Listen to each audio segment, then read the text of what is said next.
I do think that there is potentially a great movie to be made out of this. This is not it. It just does not work. Of course, it's Annie.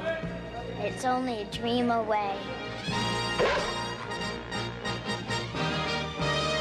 Welcome to Calendar vs. the Machine Video Edition. This week we are watching Annie from 1982. Dave, hit me with your best thoughts. shot. I was going to say, hit me with your best thoughts. I was like, that sounds weird. Yeah, this movie is a bit of a mess. It's not the worst thing we've ever watched. Carol Burnett, Tim Curry, Bernadette Peters. The kid is okay, you know, she's rambunctious. Is that a good word for her? Yeah. She can dance.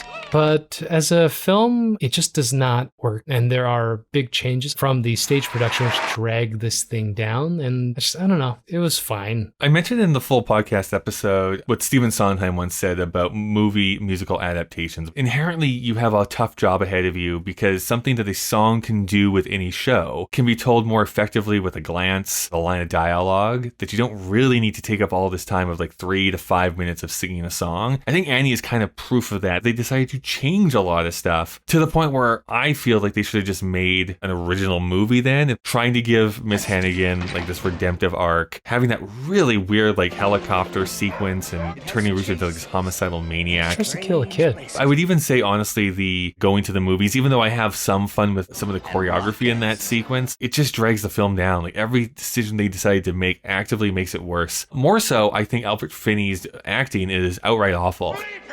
I hated it. I hate his performance as Daddy Warbucks. He makes him come across as this just wildly psychotic, no child would ever want to be around. It's a weird decision that he did it, and then B, that he was allowed to continue to do it. Or maybe John Huston just really wanted him to do that big of a performance. I also fundamentally think that John Huston was the wrong person. This is the guy who did Treasure of the Sierra Madre and stuff like that. Why is he directing the musical of Annie? Kyle's a little bit obsessed with comparing this to a musical production he's never seen. He critiques Carol Burnett because she didn't play it the right way. I think she's bad. I just said which is kind of strange. I like the stage performance better. The biggest problem is that the musical numbers and the choreography are actually fine, but they are placed beside the narrative elements instead of being intertwined with them. This movie's over 2 hours long somehow. In our opinion, or at least in mine, successful musical films incorporate all of the singing and the dancing as part of the narrative thrust. Whereas this thing, it's like they already told you what's going on, and then they're going to spend 5 minutes singing about it. There's this beautiful choreography number where you're surprised as they're in the theater that they're actually doing it live, and it's a throwback to like classic Hollywood. There's this synchronized dancing and all this stuff, and then they just play a movie after.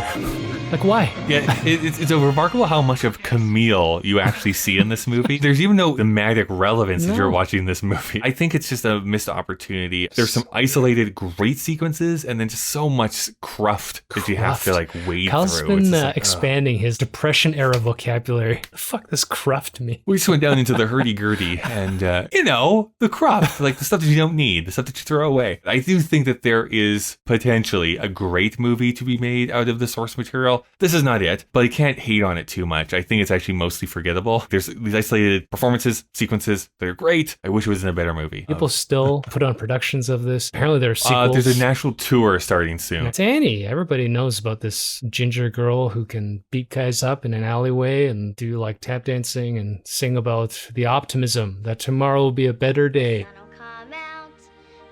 She's not in her 40s. The New Deal. Yeah. Why is FDR in this movie? Strange stuff. What happened, Dave, in the year 1982?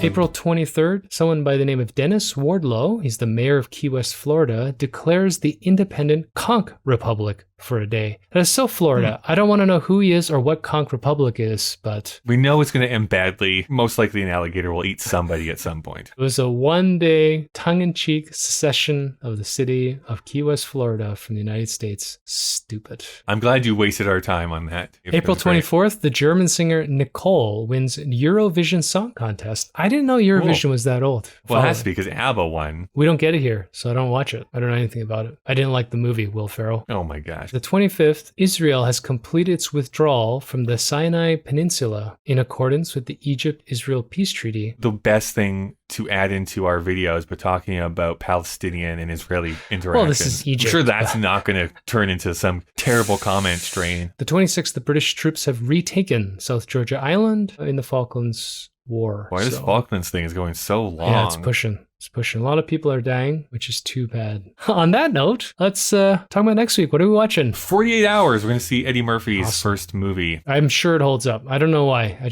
haven't seen it since I was in high school, but I'm pretty sure It's it'll been a hold up. while for me. Remember when Nick Nolte sounded like a human being? It was a big deal. I do, actually. Yeah, it was a big This, deal. Lorenzo's I'm excited to Oil, see it you know, in his all prime. the great ones. This is his prime. I'm going to love it just because I feel like I want to be that Nick Nolte. Just embittered, upset all I the want to time. be 80s Nick Nolte. Aspirational. Kyle, would you like to lead us out with a rendition of something from Annie? The sun will come out tomorrow. And that's all I know. I've been talking for 4 hours straight. I can barely speak anymore. Sun will come out tomorrow, so you gotta hang on till tomorrow.